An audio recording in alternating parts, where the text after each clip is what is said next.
সীমাহীন দুর্নীতি, অসাংগঠনিক ও অনৈতিক কর্মকাণ্ডের অভিযোগ এনে ইতালি আওয়ামী লীগের সভাপতি মাহতাব হোসেন ও সাধারণ সম্পাদক আলমগীর হোসেনের বিরুদ্ধে সংবাদ সম্মেলন করেছে অপরাপর নেতৃবৃন্দ।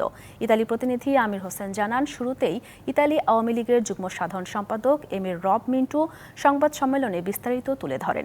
এরপর সংগঠনের সহ সভাপতি নজরুল মাঝি লিখিত বক্তব্য পাঠ করেন।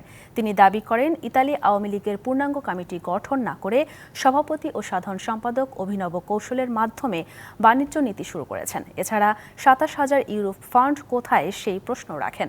অনুষ্ঠানে সাংবাদিকদের বিভিন্ন প্রশ্নের জবাব দেন আব্দুর রউফ ফকির, আফতাব ব্যাপারী, লিটন হাজারি, আজম আলী সহ অন্যরা।